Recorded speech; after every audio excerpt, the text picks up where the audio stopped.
Depression, its diagnosis and management. It is a very common psychiatric condition, and it is next only to anxiety disorders. Whether you are a general practitioner or a specialist like orthopedic surgeon, gynecologist or cardiologist, you will be seeing patients with depression in your clinical practice. And every doctor should be able to detect and diagnose depression in their practice, which will help to reduce the morbidity. Particularly in general practice, it is a very common condition, and every general practitioner should be able to diagnose and treat minor forms of depression, and only resistant depression needs to be referred to a specialist psychiatrist. We will be discussing the topic under following headings: depression, the burden of the disorder, recognizing depression, and treatment options, and summarize at the end. Depression is being recognized as a major burden worldwide. In 1990, the WHO estimated it is the fourth major cause for disability. WHO also estimated that by 2020, it will be the second most common cause, next only to cardiac ischemic heart disease, in causing disability. Epidemiology of depression.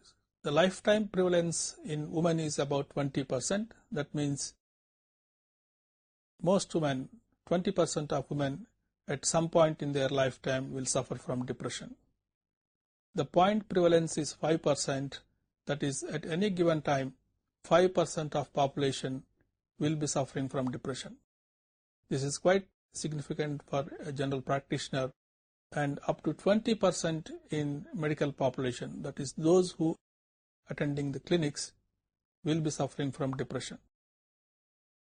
Even in countries like US, only 29% contact a mental health profession for treatment of depression.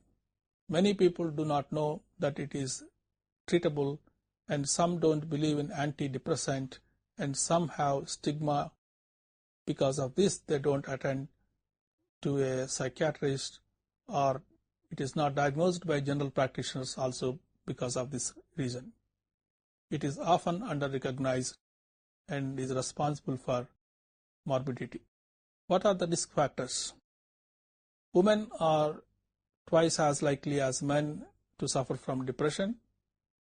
The age of onset is 20 to 40 in most people, and if there is a family history, they are 1.5 to 3 times more likely to have it, and certain social conditions also contribute. For example, separated and divorced people have higher rates of depression, and married males have lower rates compared to unmarried males, and married females have higher rates than unmarried females. Postpartum, there is an increased risk of depression 6 months after childbirth, and negative life events probably are associated with depression. The role of early parental experiences is also possible.